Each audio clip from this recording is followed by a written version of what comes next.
since the class is small, again, I like to give y'all what you need slash want.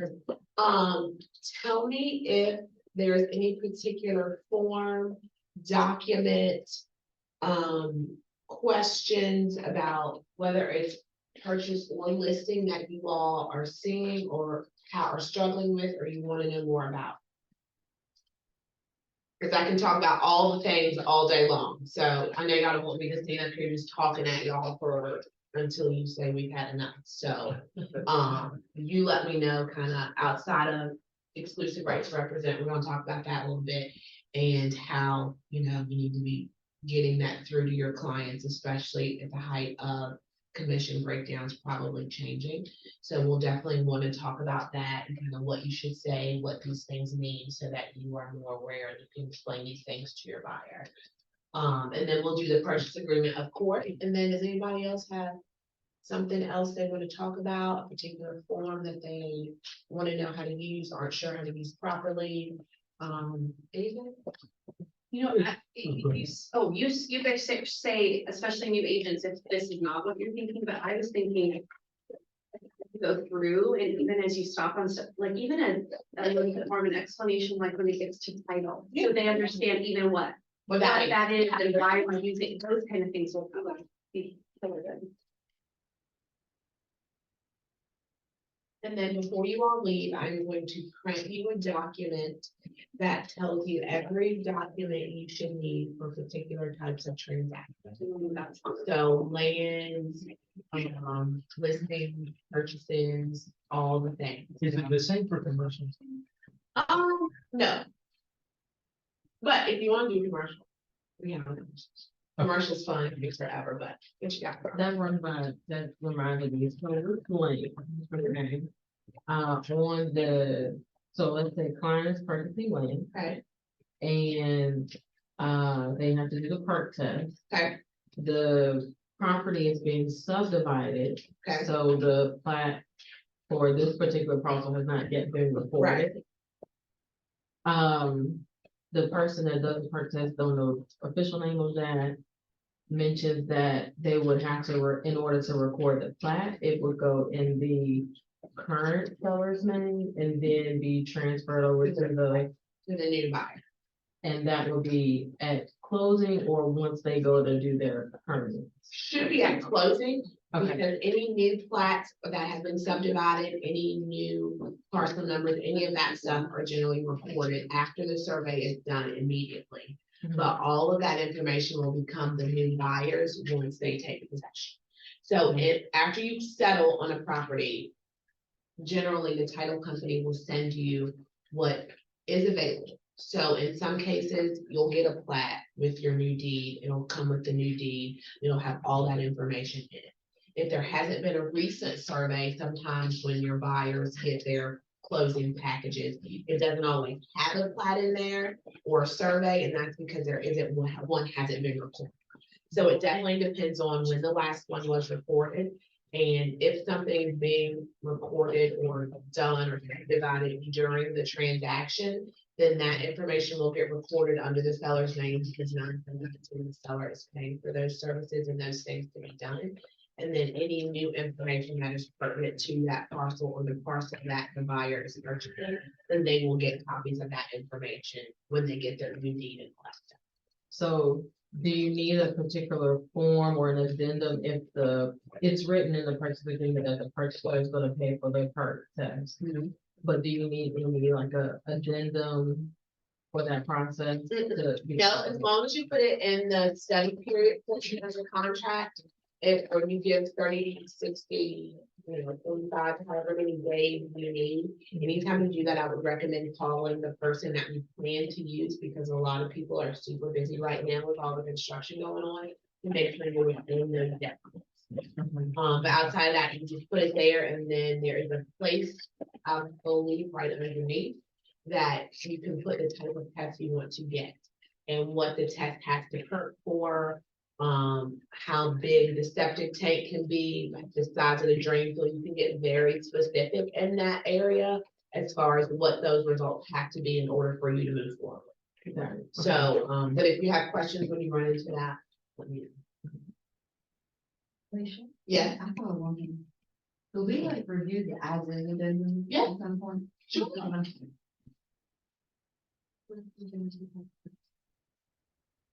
hello Zoom world, if you're there. I don't want you all to feel left out. Yeah, 4. So we're gonna start with the exclusive represent. I can stop.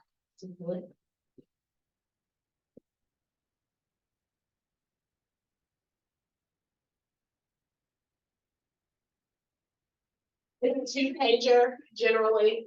There is a 1-page condensed version of this that has everything this document has on it except for the terms at the bottom about dual agency, kind of all of those things. So, once you have a buyer and you know that this buyer is going to use you, or even if you don't and you want to make sure that they're not just dating you, they're married to you, by signing this document. So you'll put all of the boxes, some of this is very self-explanatory, the date that you're having them sign it, you'll put that there. You'll always put the buyer's names, if it is husband and wife, boyfriend and girlfriend, sister, brother, mom, dad. Please make sure you put both names. I have run into this where a girlfriend's name was here, boyfriend's name was not, and boyfriend called an agent off the sign. So make sure everyone who is going to be on the loan or in the process is listed here as your buyer, because you do not want that to come back and bite you. You'll always insert the broker's name, which would be Keller Williams, and our office address. Paragraph 1 talks about what exactly they're looking for. So if they're looking for land, if they're looking for commercial property, if they're looking for residential property, make sure that you put all in front of residential property, all land, all commercial. Unless, and I'm guilty of this is the real world, I'm not 1000% perfect at all. Sometimes if I know people or we have a relationship outside of real estate and I know that they're going to use me, it's not like a hey, sign this so I know you don't go anywhere else. If I know that I'm their person, sometimes I'll just put the property address that we're writing on here. Generally I try to put all just so we're covered in the event that we don't get this off or something happens and we back out of this offer. So this is one less thing they have to resign. I learned very early on in my career, it was taught not to bombard people with a lot of paper because it kind of makes them uneasy. If you're giving them and having them re-sign the same things over and over and over again, it just, dampens the mood a little bit.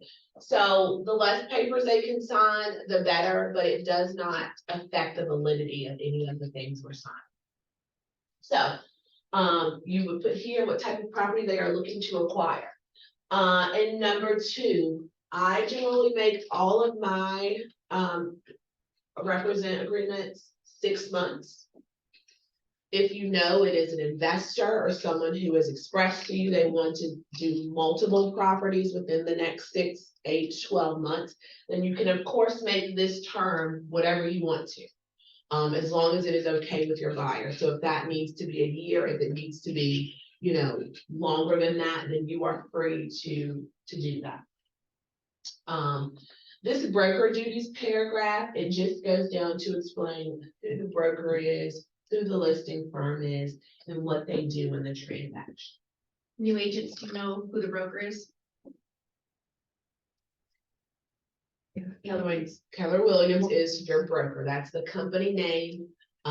Easiest way to remember it is the broker is going to be the company that is representing the person who is buying or selling, because all of these contracts are with the broker, Ridge, which is Keller Williams.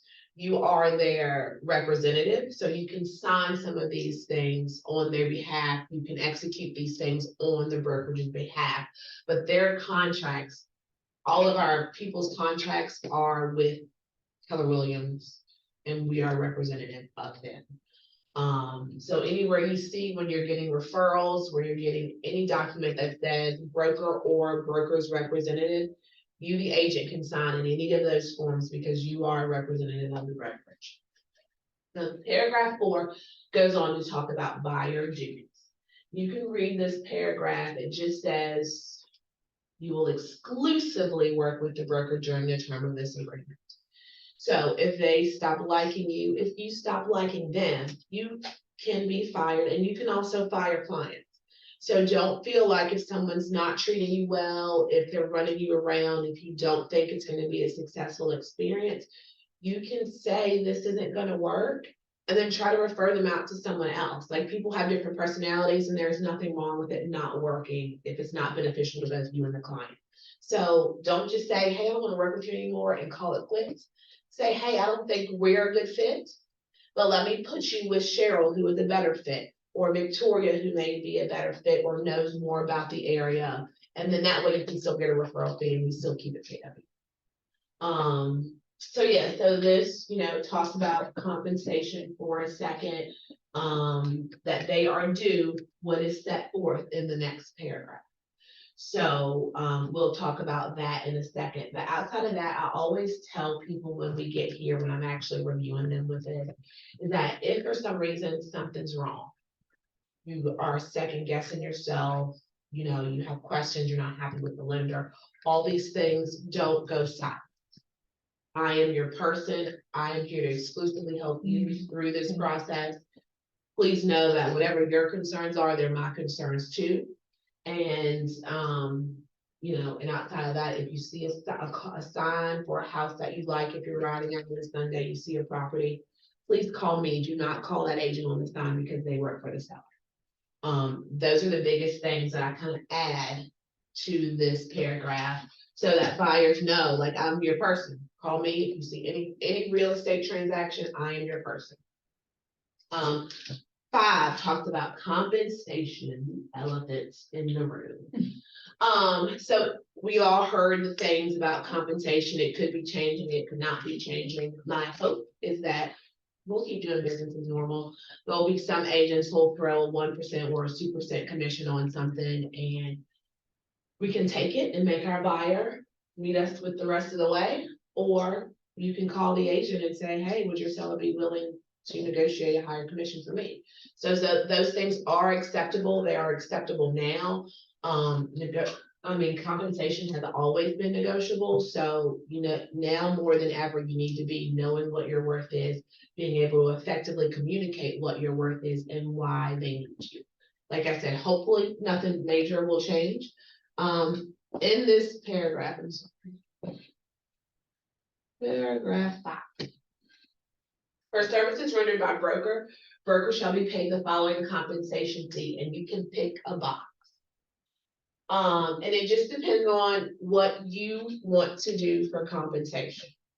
So the first box says broker shall be paid a fee equal to the compensation offered by the listing firm or seller's buyer broker on the property acquired. So this means that when we go into MLS, if whatever they have there for cooperating compensation, that's what you will accept. Doesn't really give any liability to your buyer if there is no compensation offered by a broker. So I personally would never check that box. But if these are your choices, I can't tell you how to fill this form out. I just have to tell you that for your protection, a box should be checked. The second box is the one that I select for every single one of my representation forms. Brokers shall be paid a fee equal to the compensation offered by a listing firm or seller to a buyer's broker on property acquired by the buyer. But the minimum fee paid to broker shall not be less than. Always check this box, and I put 2.5 here. Generally, new constructions are 2.5. In the event that someone really wants to buy a house and the cooperating compensation is only 2%, this is where you get your extra 5%. And you need to be comfortable explaining to your buyers that generally sellers pay commission, they offer a cooperating compensation, so that is not something that I'm ever going to ask you to pay. But in the event that a seller, now that things are changing, in the event a seller is only offering a 1% cooperation or a 1.5% cooperation, there may be a gap that you have to fill, and we would talk about that up front before we wrote an offer to let you know what this looks like. And then, or, so you can say, I don't want to be paid any less than X%, or if you're a for sale by owner, I want 4%. Or if this is your second time using me, I'll give you a credit back for X amount of dollars. Whatever your or is, your or can be anything. I know people who put in here compensation for when the person has to sell, if they are buying first and then planning to sell. This or can literally be anything that you want. The most common or is putting some verbiage in there for sale by owners. That is what most agents put there just to protect themselves in the event that there's a for sale by owner. So what's the verbiage that you use in that section for sale by owner? No, I will be paid 4% for sale by owners. And for people who haven't dealt with that, you say if you have another reason. For me, the reason I'm gonna put 4 is because I am gonna end up doing way more You do work. way more work for FISBO. Yeah. That's true. You do way, because usually you're facilitating both sides of the transaction. They don't know do what not they're have an doing. agent. They have no idea what they're doing. Yeah. Some people do FISBOs because they know the buyer's agent will do all the work for them essentially, but I always put 4% there. Okay. So, and like I said, if you have some other deal breaker, if you want 6% for a FISBO, whatever your terms are there, you can put that there.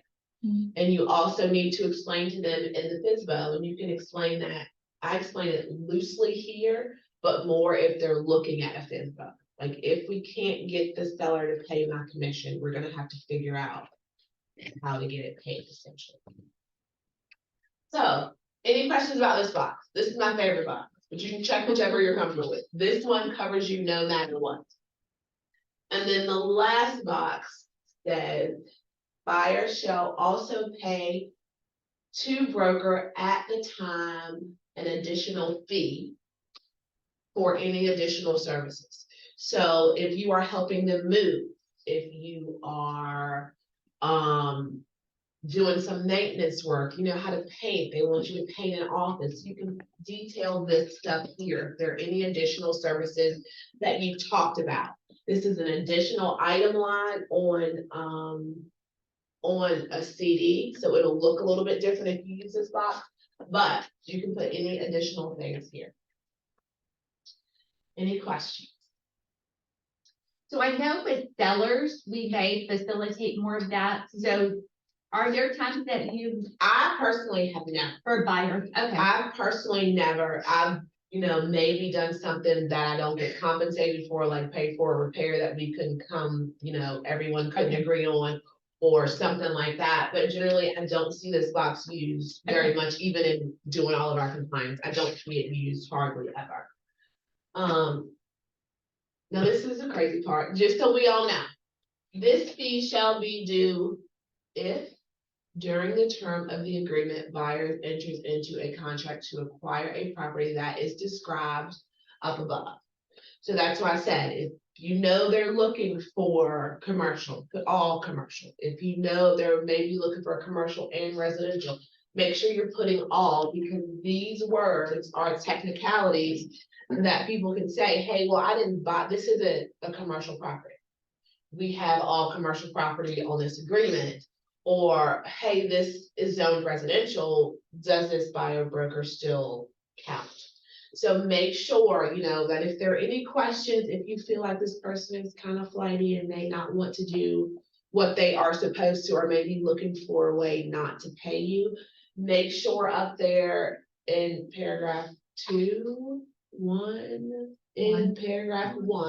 that you are putting all residential sales, all commercial sales, whatever that looks like, because realistically, if it is not what is clearly identified in this agreement, they do not have to pay. That's so fun. I never put, I never knew to put all. I just put residential property, assuming Yeah, I that put was all. sufficient. But Okay, all. that's good. And then this just goes on to tell you what a dual agent, who knows what a dual agent is? Designated agency. People in the same brokerage. And this just gives a synopsis of what that looks like. If you're ever in a situation with number 6, say you, Victoria, are the salesperson and Cheryl is the listing agent. You would have to sign a designated agent's document. Buyer and seller have to agree. If they do not agree, there are things we can do to get you a full commission, and that's a whole nother song and dance. But if they do not agree for some reason, I've never heard of this happening, but there are ways to make sure that you are compensated for your work. Same thing with dual agency. If you are representing both parties in a transaction, buyer and seller, this has to be disclosed, and they have to agree that it is okay for you to represent both parties.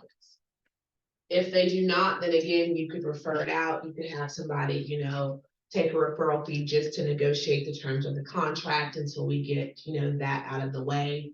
Anything we can do to kind of overcome their fear of you working both sides. So those things can be worked out and negotiated on. If you guys run into a situation and you need help, call me, we'll figure out how to get through it. And then this just gives a disclosure regarding dual agency and how that works. I always tell my clients when we go into a property, and especially I say it when I'm going over this document, but a lot of people don't remember anything from your first consultation. They don't remember anything. So recordings in a property, they are there. They are supposed to have the sound off. They should be turned off completely, but we can't force the seller to do anything. We just have to make the disclosure as to what it is or what isn't. So just be aware. There are recordings everywhere. Make sure you're aware. If you walk on the front porch and you see a Ring camera, don't stand on the front porch and talk about what you love, what you hate. The house smells funny. I think we'll go full price. Don't do any of that. Make sure you keep those conversations on the phone, through text, somewhere in private, or at least away from the front porch, because generally if there's a Ring camera on the outside, there's something else probably on the inside. So just, watch what you say, but you definitely don't want to give away, discuss negotiation strategies or any other confidential information that you don't want other people to know. Always. And then, like I said, I generally say it here, and then if we go to a property and I notice it, let's keep the conversation short a little bit, and we'll reconvene in the yard to tell me how you feel, what you think. Answer all the questions, just so that you're not giving away anything. Miscellaneous just says that I'm only being hired as your real estate broker or your agent. I cannot advise you on any taxes. I'm not a lender. I'm not an appraiser. I'm not a surveyor. I'm not any of those people. I can help you find those people if you need them, but that is not my job. And that clearly identifies it here. And then signatures, of course, buyer has to sign. And then right here, you would put Keller Williams and the address. I'm fine if you just put Keller Williams. Buy would be your name because you are the salesperson. I usually print here and sign here and then put the date. So Keller Williams, our address. By ALESHA Slaughter.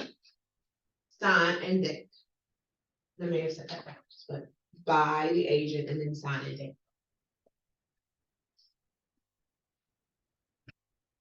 Does anyone have any questions? Yes. How many days do you put, or do you fill like this blank here on page 1?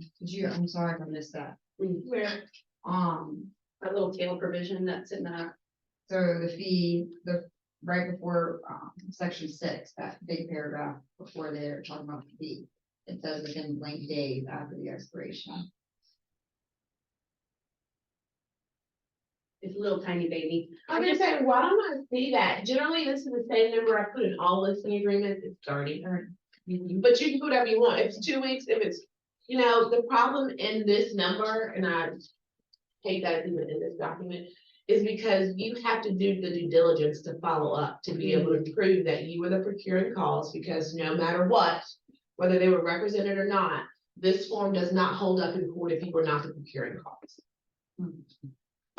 If you weren't actively sending them properties, if you weren't actively doing the work. So, in my opinion, it's a whole lot of work to even figure out if they purchased something that you've shown them after this agreement has expired, like it's a lot of stuff. And it's to only keep- something we've shown them, it can't be if they purchase something different anyway. They have to be willfully working with you. And then go and purchase something else. So say you've shown them 8 properties on Saturday, you have this in place, and on Sunday they purchase something else. Yes, that's a conversation. Because you were doing the work based on this agreement as their agent.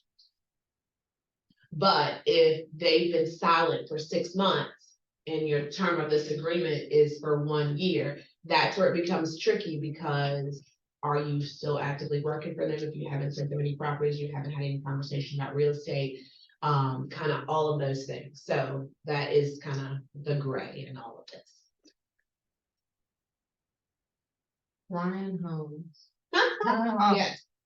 So yes, and this is going to be going more into if commission structures change.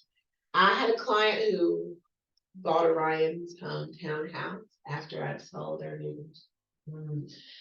They bought one, and she was like, "Can you review this contract?" And I told her, "I love y'all. But because you are at this point, they stopped by after church, the man talked them into giving them information, looking at models, blah, blah, blah, blah. And needless to say, they bought it. But I can't represent you in that." And I told her, I was like, I'll look at the contract, but the only things I can tell you is to make sure you're comfortable with all of the dates and make sure you're comfortable with whatever type of warranty they're offering. Outside of that, there's not a whole lot I can do. Now, if this is in place and you have clearly selected the second box for your compensation, then the buyer's responsible to make up the difference for whatever Ryan's home doesn't pay. So they are saying that in order for the agent to be compensated, the agent would have had to make the appointment. That's what Ryan Holmes told me. What?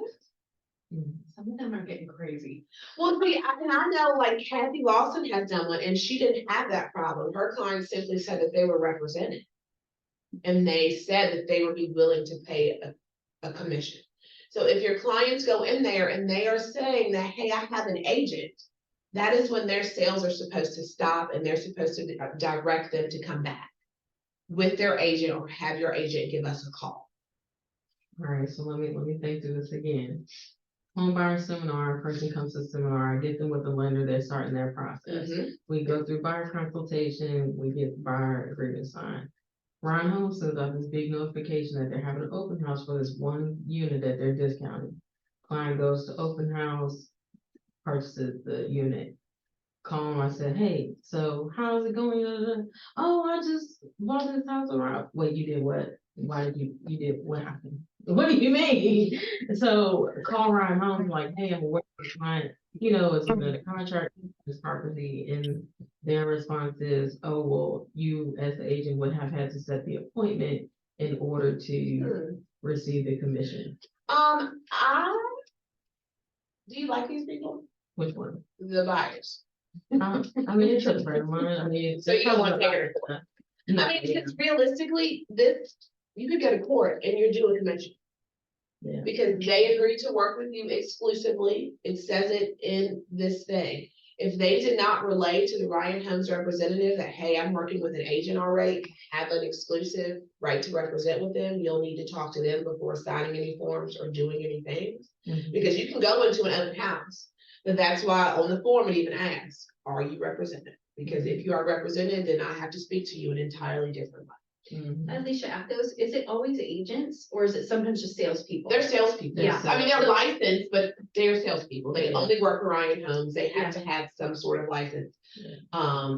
But it's kind of like a property management Totally. situation where, so there's one licensed person there and they're able to sell and do the things Yeah. based off of But that. you person. said the most important thing that I would want my people to know is that when you do this and you're doing the buyer's representation, you mentioned even new construction. Yeah, You're not everything. represented. Everywhere you Come go. to me first. Yeah, Because new everywhere you construction go. is like the most common thing Yeah. for them to scoop you out. So if you are like, There's a this lot. is not She's about- personal, this is business, I'm doing commission, then you can take that to court. The other thing we might do, Victoria, is say, man, it's been great helping you guys, and since it didn't work out this time, could you think of 3 other people that you might be Great able to idea. refer That's what, to? and that's what she's doing. She's like, Trying to help you get it Yeah. back. So I mean, that's good.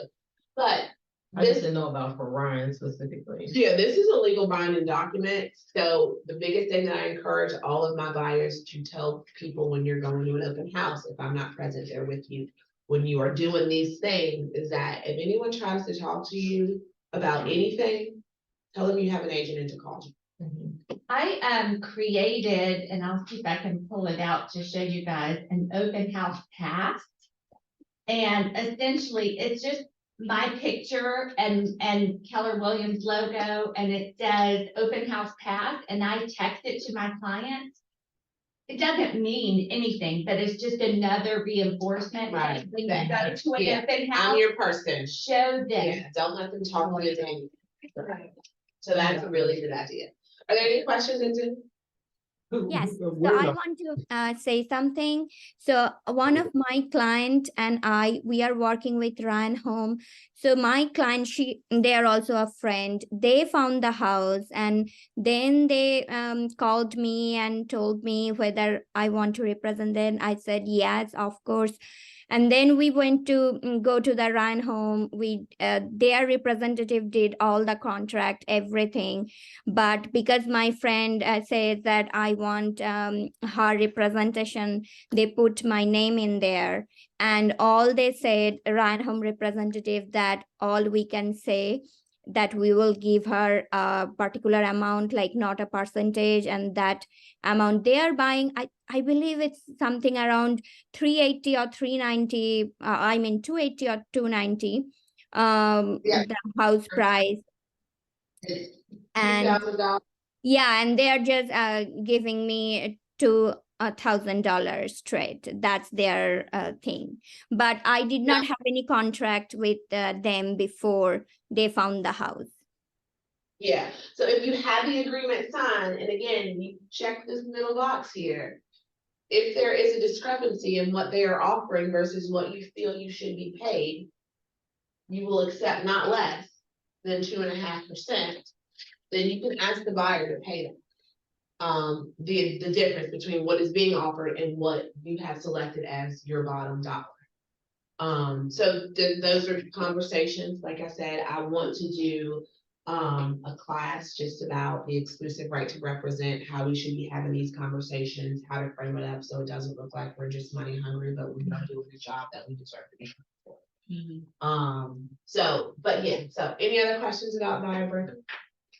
No? I think you got cut off. Did you? Yeah. No, I just, once you're finished with the buyer's agreement, how many copies do you make and who gets them? So generally, if you're doing it in person, I make a copy of everything they sign before they leave. And I give them a buyer's guide or something tangible to take with them. So if you're bored, if you think of a question, if you're like, how does all this work? I don't want to be asking any questions. Read this in your leisure or don't, because most of the time I feel like I give them to people and they don't read and they ask me all the questions ever. However, it is something that is tangible that you can give them and say, this is it. I also, in my consultations, I go through what the process looks like. So, you decided to marry me now. We're a couple, congratulations. You signed this document and, we're working together exclusively. You're no longer dating, you paid every other realtor but And then I'll let them know that, what all this stuff in the buyer broker means. And then from there, I detail what the process is gonna look like. The next couple of days, weeks, we're gonna go shopping like crazy. I'm gonna send you so many text messages. If I'm annoying you, or if you're like, she keeps sending me housing carpet, I don't want carpet, tell me. Because I wanna present you with the best options and not waste anyone's time. And I don't wanna send you 40 listings a day and you're like, all right, that's enough, it's over here. I have them give me a list of 5 things that are non-negotiables. No matter what the house looks like, if it has, if it's out of all the things you want, I need to know 5 things that you're like, I'm not living with, I'm not satisfied. And if they're not 5, then that's fine. But I generally try, especially if they express to me that they want a lot of things and they have a smaller budget. What are 5 non-negotiables? If you have pets and you need a fenced in yard, I will not send you a house that doesn't have a fenced in yard. If you need, if you do not want any carpet, if that's one of your non-negotiables, and I will not send you a listing that has carpet in it, no matter what. So I try to find the most perfect house in that. A lot of my other agent friends are like, you don't show that many houses, like your people buy pretty quickly after. And that's because up front, I try to get all the information I can find. And I'll let them know that, hey, I might miss something. So you're free to search on Zillow or, on realtor.com. Don't put your information into anyone because you're working with me. But just like I'm sharing these listings with you, you can share those with me. So if I miss something, or there's a house that kind of doesn't have all the things you want, but you still want to go look at it, we can talk about it. And if you want to set it up and go see it, then that's what we'll do. But I always ask for a list of 5 things that are non-negotiable. Because before, when the rates were lower, people would sell. So if they didn't like the paint color, it's fine, the mortgage is low, I can figure out how to get it painted. If they didn't like the carpet, my payment isn't that high, I can rip up the carpet and get something else. But now, because the cost to buy is much more expensive than it has been for the last few years, buyers are a lot more particular, or at least that's what I'm saying with my buyers. If it's not perfect, if the kitchen's not nice and newer, it's enough. So those are the kind of conversations I have. I express to them about what happens once we find the house. We're gonna go into contract. I'm gonna send you all of these documents. Hopefully I can meet with you to review them, but I'm gonna give you a highlight of the contract, their housing, purchase price, EMD amount, where you will take that, how many days, kind of, we do a quick version of this on the phone while we're at the property, if they know, so they know what they're gonna be getting and what they're gonna be signing. And I'm gonna say, read it over. I know they won't. So I always try to give the hot spots on the contract, the super important things. We're gonna have 14 days to get a home inspection. I can send you a list of 3 if you don't have any. No one can discriminate on you based on any of the protected classes if you are in any of those. We talk about settlement day because that's the biggest thing that people will ask you when you've sent in the contract and they sign it. What day are we closing? We talked about this. But I always say those things, so at least I know I said it to them. At some point, I said you will need to pay an EMD of X amount within 5 days. You will need to take care of your own home inspection. And we're gonna put 14 days in the contract. Do you feel comfortable with that? I'll go through those things with them so they know. I get home, I'll type it all up. I'll email it out to you. If you want to meet me in person, I'd love to do that. I will meet you in person. We can review all these documents before you sign to make sure you do not have any questions. And then I'll let them know, once seller has signed this, we are officially under contract. That's when you pour your first glass of wine, champagne, shot of tequila, however you celebrate. And then from there, the time starts ticking. So that 5 days that we said, talked about the EMD, it's gotta be to this place in 5 days. If you need me to help you get it there, I'm happy to do that, but I'll prefer that you drop it off yourself. Time starts ticking on that home inspection. Got to get that done within the number of days we put in the contract, whether that's 10, whether that's 14. And then I'll let them know that your lender is going to also get a copy of this contract. So within the next couple days, if not the next day, they will be sending you a list of things.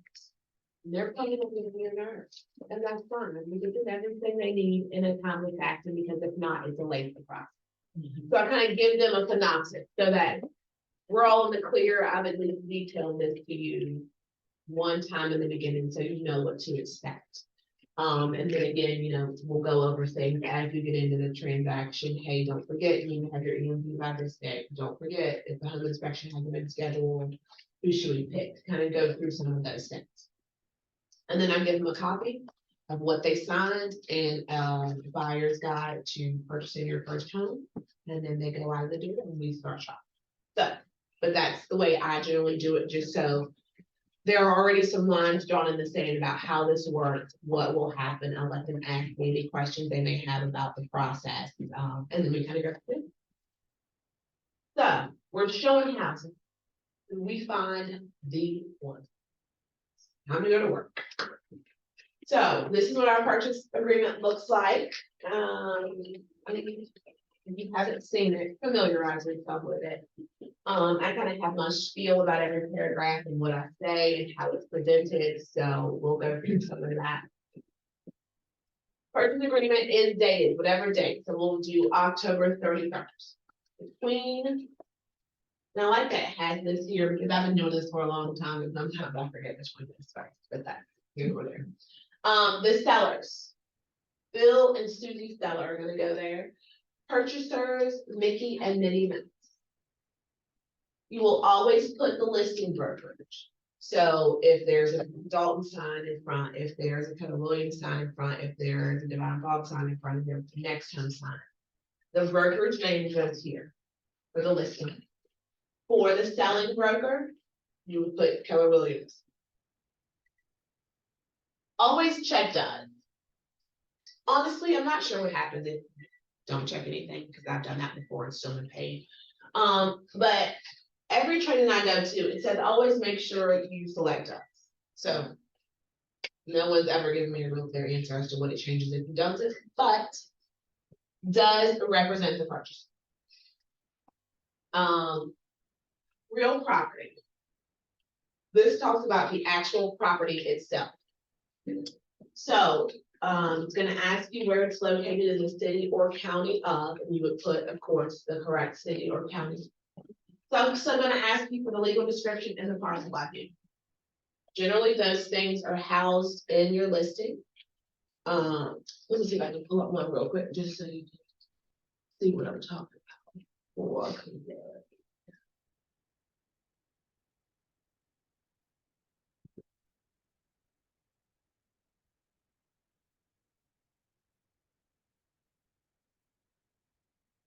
Okay, so this is my listing. So when you're looking at your listing information, you have it pulled up, you're ready to write this off. Cooperating compensation is always gonna be here. Anytime someone asks me to show them a property or sends me a property, I'm not hiding immediately. Maybe I should, maybe I shouldn't, but how much am I gonna get? So here is your legal description. Easiest thing to do is copy and paste. Copy from here, paste it into your purchase order. Tax parcel ID is here. Sometimes this works for me and sometimes.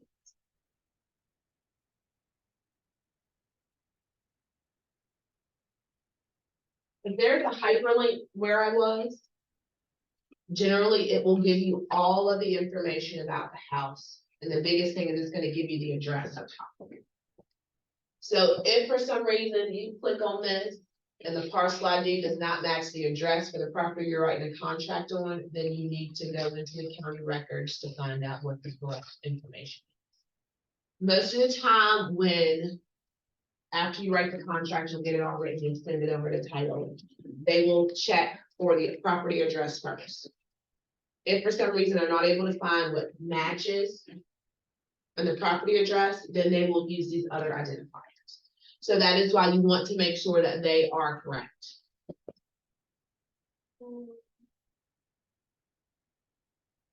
And all of that is detailed in the listing. Personal property, legal description here, tax ID, and then you will write the commonly known address. So that Windsor Hills would have went here, the tax parcel number, that 268 or number would have went there, and then you would put the commonly known address, and that would have been 223 Chesterfield. You'll put the address there. Personal property included. Included in the sale of real estate. Now this says all the shades, all the light fixtures that are attached to the actual home, curtain rods, blinds, awnings, all of these things, electrical wiring, ceiling fans, garage door openers, all of those things should be included if they are on the property. You do not need to fill out anything additional saying, I want to keep your blinds because they are affixed to the house, so now they are part of the house. Anything else that you should put there is going to be anything, once you're in a listing, anything that where it says appliances convey. So in this situation, there's a dishwasher, a range, or a refrigerator. Double check that information and get it from there. If there is something that your person wants that's not listed there that says appliances will convey, like a washer and dryer, you can still put this here. But if they don't catch it and strike it out, your people are gonna washer and dryer. So all of these things are okay to go on this line. There is some debate about whether you should or shouldn't be filling out a personal property addendum that lists all the property that is all the items that are gonna be left in the house. I've been doing this for almost 8 years now, and I always put the appliances here. Anything that is detailed in that listing, I put here. I've never had a lender kick it back. I've never had a lender say, you need to take this off. Now, there was one time where I put 2 couches on there and some patio furniture, and the lender told me to take that off because that was not part of the listing. So, your appliances are safe to go here. I'm a big proponent of not filling out a bunch of documents if I don't need them. So those appliances that convey that are in that listing, it is okay to put them. Propane tanks. Propane tanks, I would fill out a standard clause addendum to add any propane tanks, leased equipment, satellite dishes, leased hot water heaters, any of that stuff. I would detail that in the standard clause.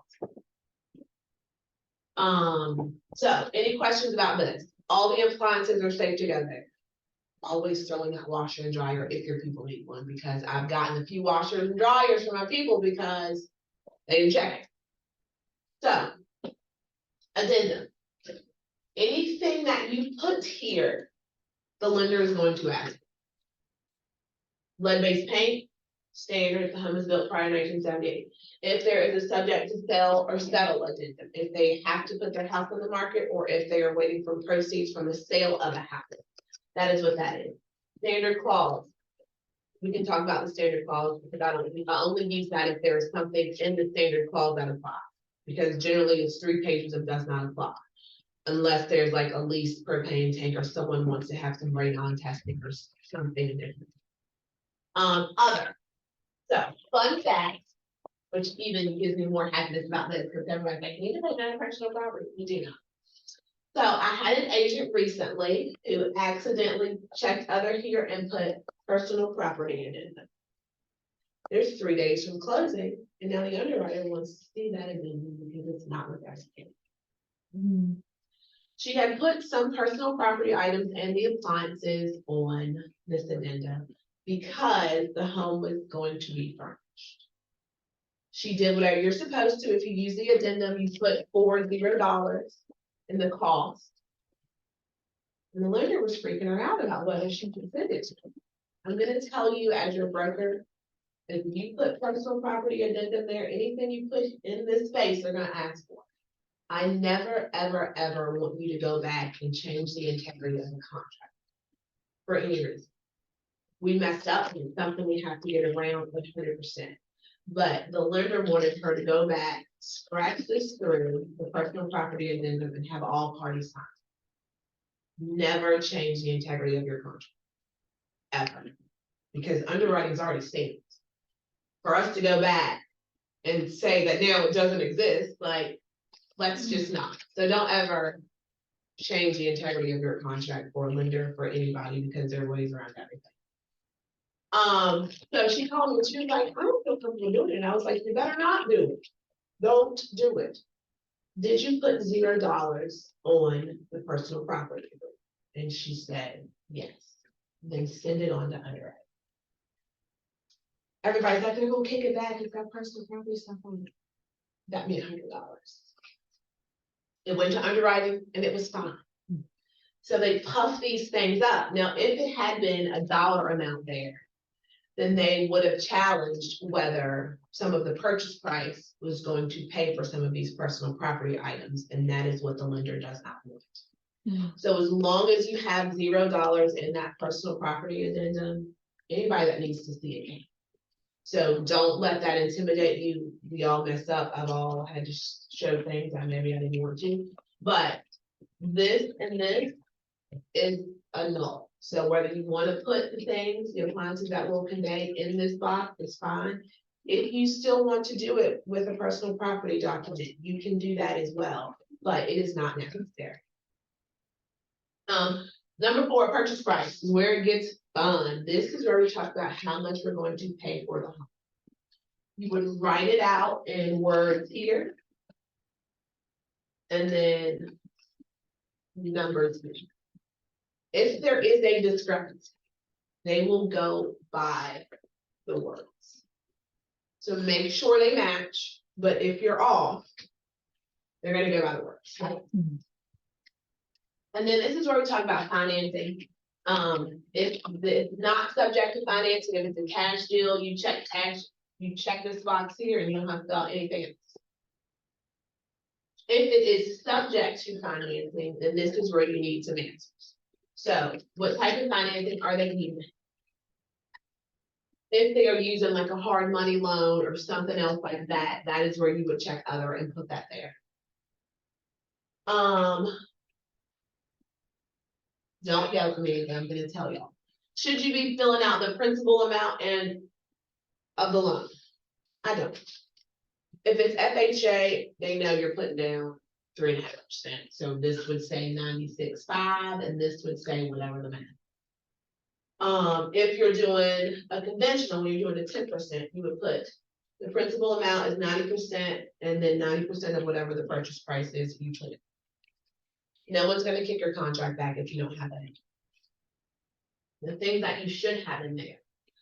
On this box, being that things have changed a little bit, I used to always check at the prevailing rate of interest at the time of settlement. Well, that may not always work for your buyers.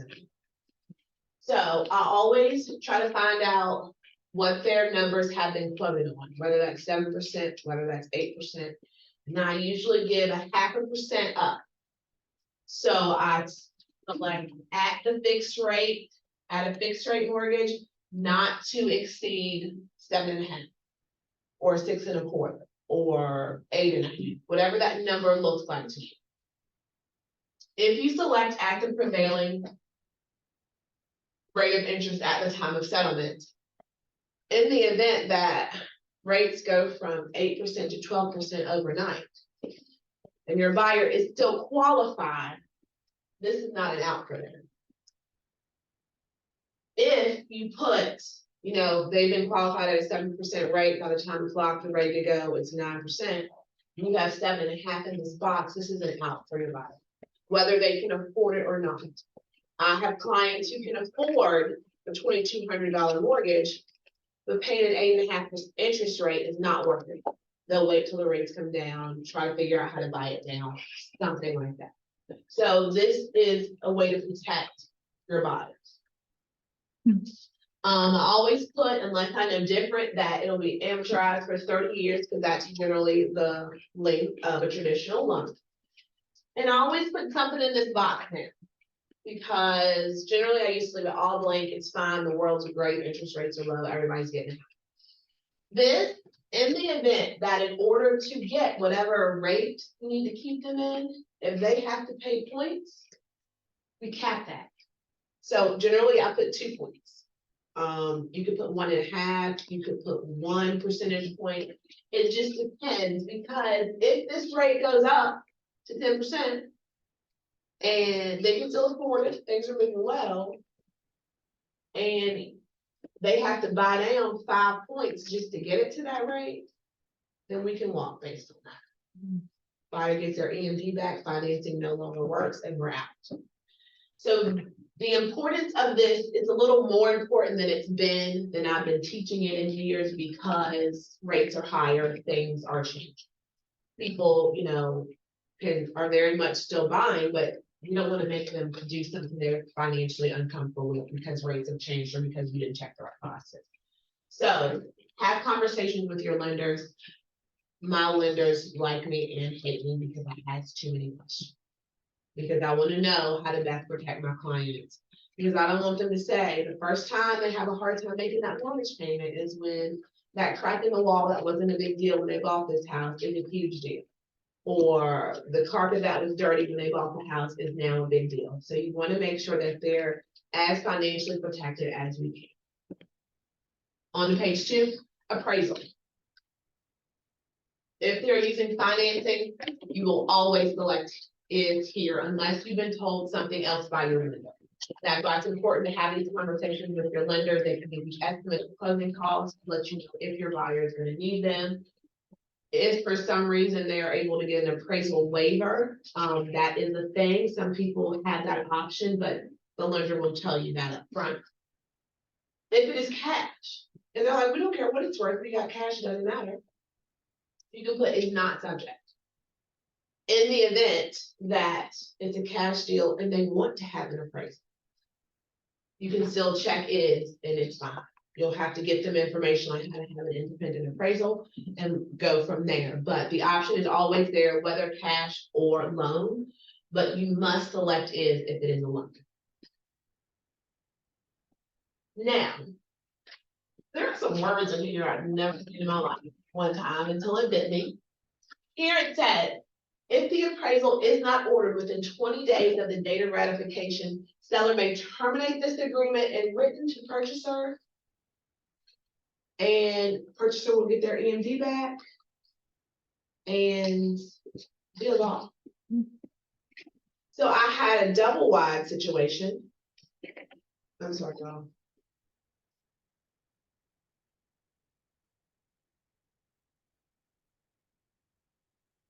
That's me in there then. You opposed? I have a client and they're like, let me know when they're finished filming right now. And she had 20 minutes ago, but I'm rambling, so I forgot. So appraisal has to be ordered within 20 days. I've only had it happen to me one time.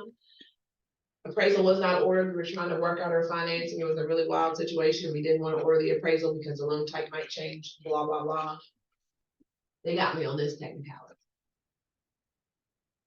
Seller can make that disclosure that if it's not 20 days, we're out. We don't have to wait any longer. We're out. Nothing else needs to be done. So there are things like this throughout the contract. I'm gonna try to point out as many of those to you as I can. This second paragraph, but I don't want to keep you here all day because I can do that. This paragraph right here talks about what happens in the event that the appraisal is short. If the appraisal is less than what the purchase price is, it tells you how many days you have to negotiate. It tells you after that point, you can choose to move forward or you can choose to terminate, whatever that looks like. But the rules to the game when the appraisal comes in less are detailed here in this paragraph. Financing. Talks about financing. In this paragraph, it talks about that you will submit to a loan application within 7 days of ratification. I always select by the settlement date here. If you put in a date, so say you wrote this contract on November 1st, you put November 25th in this box here by 5/10. If you do not have loan commitment and approval by that date, seller can walk. So I always put at settlement date. And then it goes on to say, if you are giving a diligent effort after settlement date has come and passed, if you are still making a diligent effort to get to settlement, then the seller has to give you some leeway. So I always select at the settlement date because you never know what's gonna happen. Somebody might get a wild hair and wanna buy a car or do something crazy while they're trying to buy a house, and you may need some time. Wire fraud, people are hacking accounts. I know of 4-ish real estate transactions that were hacked. You don't get that money back, so advise your people, don't give your routing numbers, account numbers, wiring instructions, anything to anyone who is not a lender or your title company. Hold on, wait. Don't tell me.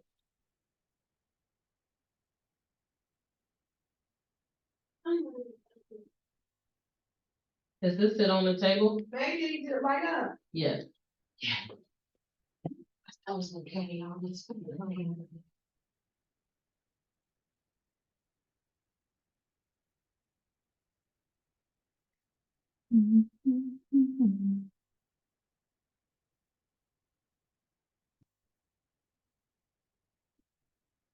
Okay, wire fraud, don't give your information to anyone. Deposit. People ask me all the time, does the deposit amount matter? Generally, no. But there will be some sellers who are enticed by a larger deposit. If you're in multiple offer situations where that's kind of going away now, if your buyer has money that they feel comfortable putting down, the larger the better, but realistically, I think my largest EMD deposit ever has been $500. People, I don't get my clients into contracts to be able to get them out. And that is what I say to other agents when they're like, why is the EMD so low? Because we don't plan on going. But if it makes, if we're in multiple situations, they're like, well, this person's giving $1,000 EMD, could you do blah, blah, blah? Then if my clients can do that, we do. But I'm a big proponent of keeping my clients' money in their pocket.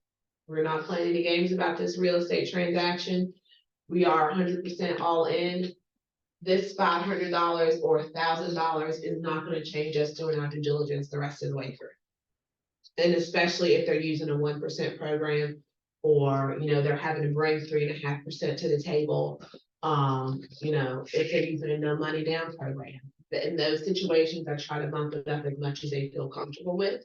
But EMD, whether it's $5,000 or $500, we're still gonna do everything we can to buy this house, because this is what we get. So it's worked thus far. You will always, I don't even know why cash is an option unless it's a cash due, but a check or a cashier's check is what the deposit should be in the form of. I think Pike has the app where you can pay it with a credit card. Check with your preferred title companies to see what offerings they have. Excuse me. And then you would put amount of the deposit and who is gonna hold it. Title company, whomever you choose. Our company does not have an escrow account. Learned that the hard way. That's another story. Keller Williams does not have an escrow account. So you would make it to your Pike title, to your absolute title, to your advantage title, to whomever is settling the deal. Has to be paid within. I usually put 5 days. I've done as much as 10 if I have a buyer who's out of town and they need to mail it back. We're waiting for negotiations before they left, whatever the case is. Talk to your people, figure out when they can get it in. I've had some people who've asked me to put 7 days because they have to wait till they get paid the next time to be able to give this EMD. But just have a conversation. How soon could you get this in at this amount? And just one of my deals early on, I had a buyer that paid with a money order. Not a good idea because the lender cannot really track Right. that. So it could be a cashier's check or a check from an account that they have statements for. Yeah. I've had clients who had a bunch of accounts and only shown the lender two. And where is this money coming from? Where is this account? And now they have to see statements and source all the money. So it's just a headache. So just let them know, whatever bank account you gave your lender, make sure this EMD money comes from that account because they'll need to see it clear. 2 questions. It's if we put 5 days, 5 business days. Calendar days everything in our contract is calendar days. Now, once the escrow company gets it, they have a certain number of business days to get it into their account, but everything in our contract is calendar days. So if there's a weekend coming up, if there's something happening, it's calendar days. And then you said you had 2 questions. Just like in general, what are the reasons why people can get their EMD back? You know what I mean? So, essentially anything, but realistically, appraisal, weather appraisal, home inspection, if they're material defects, not cosmetic things that don't matter, if they're material defects, in the event the seller causes the default. So if seller, you agree to a settlement date of X, seller's new construction is not gonna be ready in time, and now they want you to wait another 30 days, your people don't wanna do that, they get their EMD back. Essentially, anytime the seller causes a default, the purchaser always gets their EMD back. If it's related to a home inspection and their material defects, not, the peel and paint that they won't paint or something like that, then they get it back. Okay. And if there's an appraisal gap that we can't come to an agreement, they get it back. And just depending upon the situation, but those are the main ones. So, and I always assure my clients, when you're giving me this money, we don't go into the solution. So if this doesn't work out, I'm gonna get you your money. And that's whatever that looks like, we're gonna get them their money. Next goes on to talk about settlement and possession. Settlement will take place at the same office that is holding the EMD. So if it's pipe title, it's pipe title here, if it's absolute title holding the escrow, it is absolute title here, and then you select a settlement date. Generally, I ask my clients, hey, this usually takes about 30 to 35 days, depending upon the loan type. In the next month or so, is there a weekend or a date that would be better for us to close? I generally like to make my closes on Mondays or on Fridays. I like it that way because on Fridays they have the weekend to move. Mondays, it's great to start a week out with a closure, that's just the personal thing. But usually on Fridays when I have them, unless, like I had a closing this morning, but they're pregnant and he works 12-hour swing shifts. So they rotate. So yesterday was his Friday, so today works best for him to be able to get it done. So have that conversation. The date you put here is the date that everyone is gonna try to work toward, title and the lender.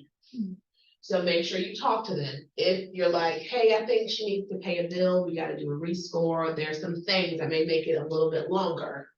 Have those conversations with your lender partners so you know what to put in here so that you set the expectation up front. Because there is nothing worse than saying, oh, we got a 30-day close, and that 30-day close turns into 2 weeks and everyone's mad because you kind of knew up front, but you didn't plan for it. So plan for those things. I don't ever use this, but if you put a date here and settlement does not occur within 10 days of the date, then purchaser will get their EMD back and it's a done deal. Possession of the property is given at settlement unless otherwise stated. In the event you have a client that the house is vacant and they need to move some things in because their lease is expiring or whatever the situation is. Unless otherwise written, settlement will not take place. Possession will not take place until settlement. So if you need early occupancy, if your seller needs a rent back, if those are things that upfront need to happen, let's work all this out in the beginning to make it as smooth as possible going through. Occupancy disclosure, this is for your residential property disclosure. Does the person intend to occupy the property? Is it part of the Residential Property Disclosure Act? And is it attached? So yes, is should be checked here. If there's a residential property disclosure. If it is land and the land has an address and you just use this document for the purchase contract, then you could say it's not and is not, and that's fine. But that's generally the only time, unless it's a new construction, because they can't make those disclosures yet because there's not a property. Fair housing, again, no one's gonna discriminate. Property owners, oh, this is the wrong one. So This generally now says common interest community. And it just asks loosely, is there a common interest community? And that is an HOA or a property owners association or a condominium association. Why is this the one I pulled up? At any rate, if it is, those disclosures have to be made within 5 days of ratification. So the seller has to provide you with the packet, essentially. It's now called a resale certificate, but the seller has to provide that to you. It is not something at the expense of your buyer. It should never be at the expense of your buyer. And the reason I say that is because I got a call this weekend, like, the seller's saying they don't want to get the resale pack. Sorry, like, buy, it's not an option for the buyer to do that. So they have to provide that to them. In the event that there is something in there that you do not like, you can't paint your shutters green, your fence has to be white, whatever it is that you don't like about the community, its rules, the standards, how much it costs, whatever. You have 3 days to terminate based on that. So these are dates you need to remember if you're representing someone who lives a townhouse, a home in a subdivision that has an association. Get this document. If there is something in there that they do not like, they do have a right of rescind period, and there are no questions asked. You don't have to prove anything. You don't have to say anything. You can simply say you want to terminate based on the package. The package should always include the budget. It should include the most up-to-date minutes from their last meeting. It should include the declaration of the HOA or the COA about how they do business, what it means, who the officers are, how many, what happens if there's a vacancy, all of the rules, bylaws, information on any common areas, all of that stuff should be included. In the event you have someone who cannot get you the packet in the number of days it's in the contract, you can say, hey, we're going to extend it until we can get one. Or if your people are familiar with the area, they can say, we don't need to see it, we'll just move to closing and get it to us when you can. So there are options in the event. So if you are listing a condo, a townhouse, or something in a subdivision that has a association, make sure you're ordering that as soon as you get your listing agreement signed, because you want to make sure you have it in time. The deadline to get that used to be a little bit longer, but it's been shortened, so you want to make sure you have it up front. Paragraph 14, property owners, property inspection. If it's cash, if it's an investment, if they don't want an inspection, you just click waive here. Most people don't want to waive their home inspection. So it brings person to the right to have a property inspection within so many days. Here is where you put the number of days, whether it's 10, whether it's 14, whether it's 7.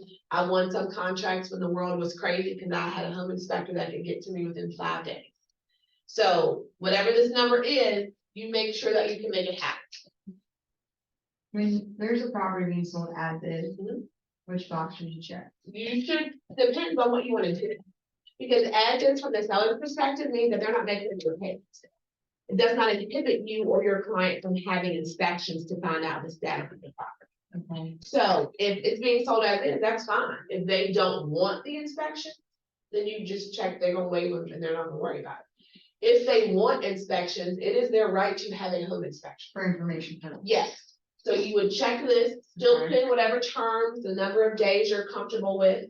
Remember that if it's a traditional transaction and seller is going to make repairs, the number of days you put here, they have to have the inspection and the request within that number of days. It's not just the inspection completed by that number of days. It has to be the inspection and any requested repairs within this number of days, 10, 7, 14, 5, whatever that looks like. Talks about here, on to the next paragraph. In the event there is something you all can't agree on, talks about what the negotiation period looks like. After that negotiation period is over, what your course of action can be if you don't get everything you want. And again, remember that if you don't get everything you want, the things that you do get should be material. They can't be cosmetic of any nature because the seller does not have to do. Anything else, if it's material, they have to do it. In the event that we can't come to some agreement on what is to be done or not done, purchaser's deposit shall be refunded in full to the purchaser and contract will be terminated. But again, the key word here is making sure the defects are material. There is an optional paragraph here. Then this may help you, Lorraine, if there's a situation where the seller says no, and they're not doing any repairs, and your buyer wants an inspection. You can check this optional paragraph. Paragraph simply said, if we're allowed to have those home inspections within the deadlines we put up in the previous paragraph. In the event that we are not happy with the home inspection results, in lieu of repairs, meaning we don't ask for any repairs, you can move to immediate termination. This can be interchangeably used loosely with the addendum addendum or instead of the addendum addendum unless they want to do septic, termite, all those other inspections that are listed on addendum. This lets you know that if you were to put 14 days in that box, if you took till 11 days to get that done, you get the results back and you're like, no, you don't want to move forward. If this is checked, if this is checked, then you have the right to not ask for any repairs, not negotiate through anything, and simply terminate. And then if it is not, then it is not. So there's that, but that's another way for you to protect your clients through inspection. Default. This talks about what happens if the seller defaults or the purchaser, tells you all the things that can happen. AMDs will be issued back based on who the defaulted party is. Outside of that, brokerage fees we've already talked about in the buyer broker, so we know that will be paid out. Home warranty insurance. Home warranty insurance is something additional on top of your homeowner's insurance. Covers essential systems, heating, cooling, roof, your appliances, all the things. For an additional deductible, this company will repair or replace those items. Whether it is a repair or replace, some companies will let you pick your own contractors. The biggest thing that I can tell you all when you're getting a home warranty for your clients is make sure they begin day one. A lot of home warranty companies in the fine print, they let you know that they will not pay out a deductible or a claim until after the first 30 days. So if you get into the house the day after closing and the thermostat doesn't work, you can't file that with your home warranty. You would have to wait until day 31. So make sure when you're shopping these for your clients that you get one that it starts day one. 21, any additional terms. So if you know you want $5,000 for paint, if you walk into the house and the screen door is falling off the hinges and you know you instantly want that replaced, you can really put anything. There's nothing that you can put here that would inhibit lending unless you say, seller to pay me $500 because I'm pretty. Like you generally, as long as it's about the real estate transaction, there's really not a whole lot you can't put in there. But you can put credits for paint if you're asking for that in the contract. If you want flooring replaced that you already know is bad, any of those things you can put up front. If you walk into a home and if you see that the roof looks old or there's a leaky faucet or you notice defects immediately, if you want those repaired, you can put these in the additional terms, and if the seller signs, it becomes a must fix. And it is completely separate from the home inspection.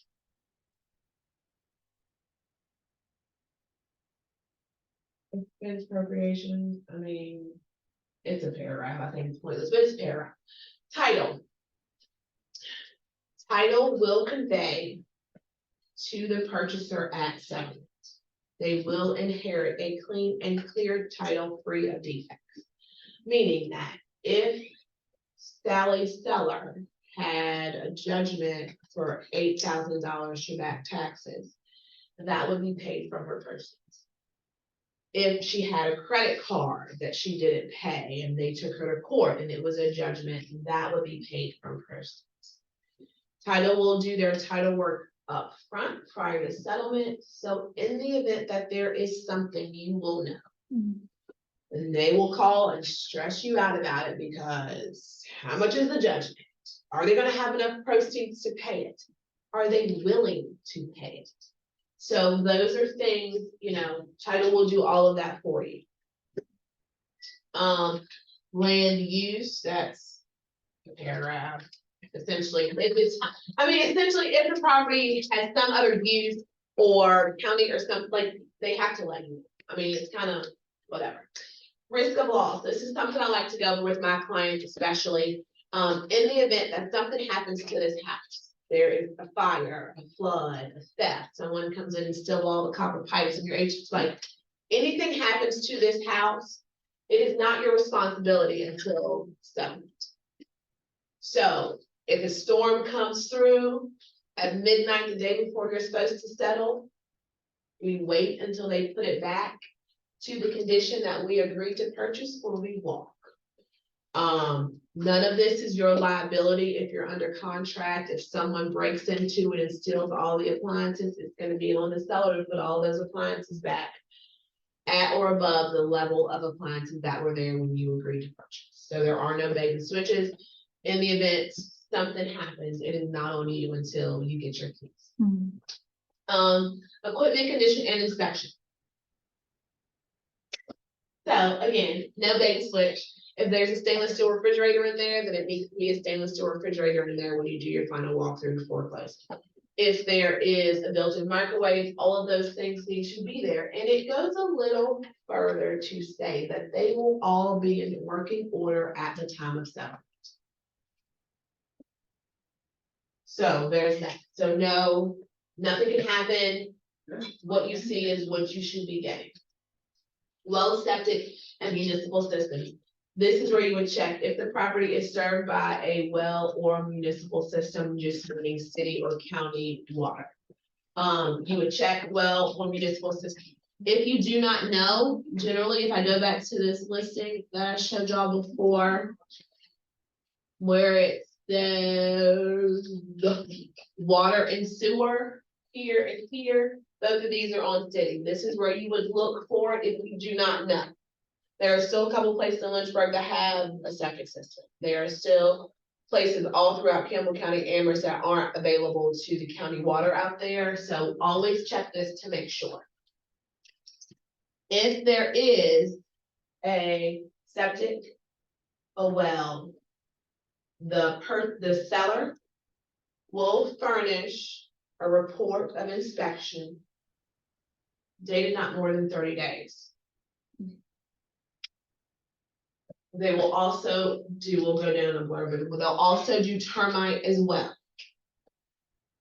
If there are any additional structures on the property, a shed, a barn, anything, and you want them to check those structures for termite damage, you put that here.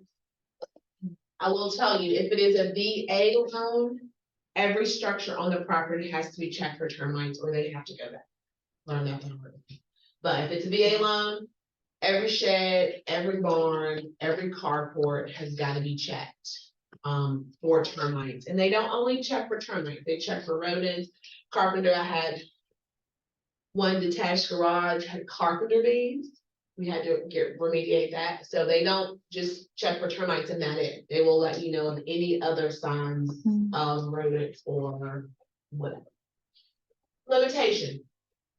This says, if the cost, whatever dollar you put here, of paragraphs F and G, this has nothing to do with home inspection. F and G talk about well, septic, and termite. If you leave that box blank, it's usually $1,000. But if the repair limit credit to fix these things, to have these inspections and do any remediation needed, if it exceeds $1,000, then you can renegotiate terms. So all this paragraph says you can renegotiate terms to make sure. A lot of times, because these are done in a financing, you can't take on a house with term, so that has to be. Like, a lot of these things are non-negotiables because lending is gonna be in 99% of these transactions, and they're not gonna lend on it if it's got active termites. They're not gonna lend on it if the water has nitrates. They're not. So this box, I always put 1,000 here. But all of these things have to be remediated if there's a problem. Says a verb about VA loans and FHA loans. Mechanics liens, again, if there are any liens on the property, they will be taken care of prior to settlement. I'm almost done, guys, I swear. Electronic signatures, acceptance. Paragraph 25 about acceptance. Put a day and time there. If you put a day and time there, and they do not respond to you within that date and time, then the offer is. If they have not communicated with you by 5 p.m. today, and that's what you put as a deadline, saying, hey, my seller doesn't get off work until 5:30, it'll probably be about 8. Are you okay with that? That's fine. But if they have not reached out to you by the day and time listed there for acceptance to say, yes, we accept, no, we reject it, give some kind of counter or giving you an update as to, hey, we're gonna need a little bit longer because of X. Then after this date and time, the offer is expired and you have no further, your buyer has no further obligation. And then from there, purchaser will sign. You'll put all of the selling information company here, the listing information company here. You'll get them to sign it and then you'll send it over to the seller, the listing agent. And if seller agrees to all the terms that we put in this contract, they will sign and date, and then you are officially ratified and all of those, the clock starts ticking for all of those dates that we put in there to make sure we have inspection and EMD and all of those things. So, how do we feel? Are we overwhelmed? Are we disgusted? Is there anything I can answer for y'all before you go? I always try to make this an hour and it just doesn't. Are there any particular, like I said, contracts? She asked about edits, but she left, so I'll get with her later. Is there anything else, anything that maybe I didn't explain well that you have a question about? Any kind of scenarios? What if they do this, then what do I do? Any questions, y'all? I have a question. Okay. I currently have a client that is looking at a home. She started out conventional loan. The home needs a lot of work, but she did not have the necessary down payment that's required. So they want to change it to a FHA, but the home doesn't meet any of the FHA guidelines. Like there's a lot of peeling paint, etc. Throughout the house. Is there a way to move forward? To find out if they would make repairs since they don't have any other offers. The seller has agreed to make repairs, but the house definitely is not in a condition like using the FHA guidelines, you know, the peel and paint or right now. Huh? Is he willing to fix those things? Yes, they are. They just told me this morning that the sellers are willing to make those repairs. So it was originally an as-is, so that's how the contract was written up. But now they have changed it. So I'm not sure how to go about with the lender, because he asked me, is it eligible for FHA? And honestly, based on the FHA guidelines, it is not. So realistically, 2 things can happen. One, you can try to send out a list of items that need to be repaired to get it within FHA guidelines, to make sure that the seller is willing to do all of those things. Or 2, it's 2 parts. One, you should have them sign an addendum that the property is going FHA. And if the appraiser has to come back and re-inspect, it will be at the seller's expense. And then I would let the appraiser come out and let him flag what he flags, and then the seller has to fix it for FHA to lend. So if you can clearly identify, like there's a broken window, the screen door is hanging off, the gutters are hanging off, there's soffit missing, the deck's loose. If you can clearly identify all those things, and I would kind of get those identified up front. And then make sure that the seller is gonna be aware to fix this, because you don't want your client to waste your money on the appraisal, and then the seller's like, I'm not gonna fix the rest. Well, I did send them the FHA guidelines and they agreed to make the repairs based on the guidelines that FHA has. So Yeah, so if they've already, that was I a was gonna say the verbal. only addition. She said that was a verb. Yeah, yeah, I would get that in writing, and then I would also have them sign an addendum that if those things aren't taken care of prior to the appraisal, and the appraiser has to come back out and re-inspect, that fee will be assessed to the seller. Okay, excellent. Do you have any questions, call me, text me. Anybody else have questions, comments, root gestures? Anything particular? No? I just have one quick one, so, property is subject to sale. Okay. Person is buying and selling. Okay. Under contract on the property they're buying, house is up for sale. House gets, so, and they have a subject to sale addendum on the property they're buying. Okay, House goes up for sale, property, they get a ratified contract. Once, now that that piece is complete, we're now revising the subject to sell, settle addendum to Closing subject date, to yeah. settle with the closing. Yep. Okay. Yeah, that's how it works. You got it. So yeah, well, I'll let y'all go. If y'all want more, we can do another one on listing or additional documents you want to talk about, you're not sure how to execute, whatever it looks like, but I can literally keep y'all here until 6 o'clock. And nobody wants to do that. She's like, no, I'm done for the day. So, I only have like yeah, this much time. take it all in. Let me know if you guys have questions, concerns. At any time, if you're in the middle of a deal or a contract and you're not sure what to do, I would much rather you call me, even if it's at 8 o'clock or 7 o'clock in the morning. Please don't do that. But if it is, I would rather you call me to make sure that you are representing your clients in the best way than you just wild westing it and hoping for the best. So I'm always your resource, no matter what that looks like, no matter how busy I get. I'm always your resource. So if you need something, I want our clients to be represented the best. So call me, text me. Thank y'all. Thank you. Do you have one of your cards? I have the number. Thank you.